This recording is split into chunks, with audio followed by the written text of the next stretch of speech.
मैंने panel design किया था।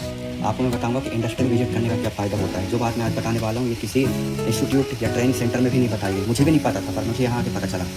हमारे पॉली हाउस में इस एमसीबी पर 20 एम्पियर और इस एमसी पर 20 एम्पियर का लोड है, क्योंकि एक एचपी के 5 मोटर लगी हुई हैं और 5 एग्जॉस्ट फैन। ठीक है, तो टोटल 10 एग्जॉस्ट फैन है, 5 इससे चलेंगे, 5 इससे चलेंगे। तो मैंने यहाँ क्या 16 एम्पियर की एमसीबी यूज़ किया था कि भाई एक एचपी की मोटर में ज़्यादा से ज़्यादा 5 एम्पियर का है। ठीक है, लेकिन मैं ये भूल गया कि इसमें 20 एम्पियर का लोड है। तो मैंने यहाँ पर फिर एमसीबी चेंज की, क्योंकि बार बार ट्रिप हो रही थी। पहली गलती। दूसरी गलती, 63 एम्पियर की एमसीबी यूज़ करना चाहिए था, क्योंकि मैंने यहाँ 32 एम्पियर की एमसीबी यूज़ किया था। पर इन सबका लोड मैंने जब टोटल किया तो इन सबका लोड आ रहा है 40 एम्पियर, तो ये ट्रिप हो रही थी। तीसरी गलती, जब मैंने यहाँ पर 2.5 एम्पियर के वायर यूज किए थे, तो मैंने जो रेड कलर का फेस था इससे सारे आउटपुट कनेक्ट कर दिए। तो जैसे ही मैं कोई एक आउटपुट ऑन करता था चल जाता था, लेकिन जैसे ही दूसरा ऑन करता था तो ट्रिप हो जा रही थी। क्यों? क्योंकि ये वायर ओवर हीट हो रहा था, क्योंकि एक फेस पे ज़्यादा लोड पड़ रहा था, बाकी के 2 फेस फ्री थे। तो इस पर क्या है, करंट बहुत ज़्यादा बढ़ रहा था। ठीक है, तो मैंने यहाँ पर गलती कैसे सुधारी? सबसे पहले मैंने 2.5 एम की जगह में 4 एम के वायर यूज किए ओनली एग्जॉस्ट फैन के लिए, क्योंकि इस पर 20 एम्पियर का लोड है, ताकि ये हीट ना हो और थोड़ा बहुत हीट भी हो तो ये इनकी कैपेसिटी के अकॉर्डिंग ये बियर कर सकें। तो मैंने इनमें सबसे पहले क्या काम किया, एक तो वायरिंग चेंज की, एमसीबी चेंज की, फिर दूसरा सेपरेट मैंने क्या वोल्टेज के लिए सेपरेट है, आउटपुट के लिए मैंने सेपरेट क्या वायर यूज किए। जैसे रेड कलर का वायर ये 20 एम्पियर के मेरे फैन चलाता है, ब्लू कलर का वायर ये 20 एम्पियर के फैन चलाते हैं, और बाकी के जो टोटल है 15 एम्पियर के आउटपुट है। टोटल का एक मैंने देखा 2 एम्पियर की मोटर लगी है, तो टोटल 15 एम्पियर का आउटपुट पड़ रहा है। तो वो मैंने कनेक्ट किया ये येलो कलर से। येलो कलर का वायर तक पिघल गया था, जबकि इसकी कैपेसिटी 15 से 20 एम्पियर से ज़्यादा बियर करने की है, उसके बाद भी पिघल गया। और यहाँ पर भी ये देख सकते हैं, ये शॉर्ट सर्किट हुआ था, क्योंकि वायर पिघल के शॉर्ट हो गए थे। ठीक है, वो तो अच्छा है कि वहाँ पर एमसीबी लगी थी तो वो ट्रिप हो गई एमसीबी। ओके, अब यहाँ पर जैसे देख सकते हैं कि यहाँ के जो इलेक्ट्रिशियन थे, ठीक है, इसलिए कहते हैं कि जो काम इंजीनियर कर सकता है वो इलेक्ट्रिशियन नहीं कर सकता। यहाँ पर जो देख सकते हैं कि यहाँ पर इन्होंने क्या काम किया, ये वायर तो ठीक उन्होंने सही यूज किया।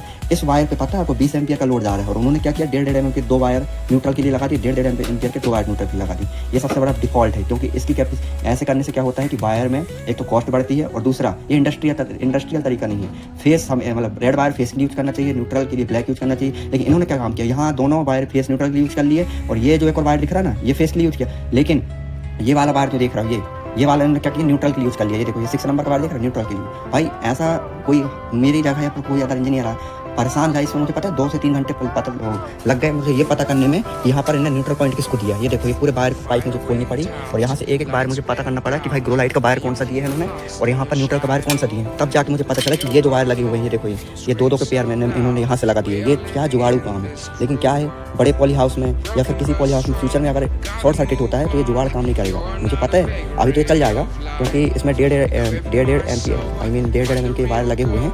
ये इसका लोड तो अभी बेयर कर सकते हैं। लेकिन समस्या ये है कि मेरी जगह अगर कोई यहाँ पर इंस्पेक्शन करने आता है और उस इंजीनियर ने अगर ध्यान दिया तो ये पॉली हाउस का टेंडर रिजेक्ट हो सकता है। लेकिन कोई नहीं, इसमें अभी हमने क्योंकि पाइप के अंदर इसको रख देंगे तो कोई देखेगा नहीं। अब यहाँ पर सबसे एक और बात आती है, जैसे ये लीड मैंने हमारे पॉली हाउस में यूज़ की गई अंडरग्राउंड, तो ये मेरी सप्लाई के लिए आया है। यहाँ पर एक और बात है कि यहाँ जो कनेक्टर लगा है वो 2.5 एम के लगे। तो मैंने जब स्टार्टिंग में यहाँ पर ज्वाइन किया था तो हुआ क्या था कि इसमें 5 वायर लगे हुए छोटे छोटे मिला के एक पूरी लीड बनी एक। तो मैंने क्या काम किया था, कट करते टाइम में से 2 वायर क्या हो गए, कट हो गए, और ओनली इसके अटैच में ओनली कितने वायर थे, 5। तो उससे हो क्या रहा था कि उन 3 वायर पे लोड पड़ रहा था, बाकी 2 वायर फ्री। तो वहाँ से हीटिंग की वजह से फिर ये लोड पड़ रहा था, और ये वायर मेरे क्या हो रहा था, हीट। और अब मैंने जो कनेक्शन ठीक किया है, अब मैं इसको 5 से 6 घंटे चला के देख लिया, किसी प्रकार का कोई भी वायर हीट नहीं हो रहा। इसका मतलब अब ये लाइफ लॉन्ग 1-2 साल जितने साल इसकी कैपेसिटी होगी ये सब चल जाएंगे। ठीक है, इसके अलावा एक और गलती हुई थी, यहाँ मैंने जो ग्लास रिले लगाए हैं, ये ग्लास रिले में मैंने क्या काम किया था, एनसी टाइप यूज़ किया था। इसके लिए लिमिट स्विच के लिए। तो हो क्या रहा था कि एनसी टाइप यूज़ करने से 24 घंटे ऑन रह रहे थे, तो ये 8 दिन से ज़्यादा नहीं चलते। तो मैंने यहाँ पे काम किया एनो टाइप, मतलब ये कि जब इसमें मोटर टच होगी, स्लाइडिंग मोटर जो वो यूज़ कर रहा है, अभी सेट नहीं हुआ, ये स्लाइडिंग मोटर क्या काम करती है, जैसे ही ऑन होती है मैं आपको ऑन करके दिखाता हूँ।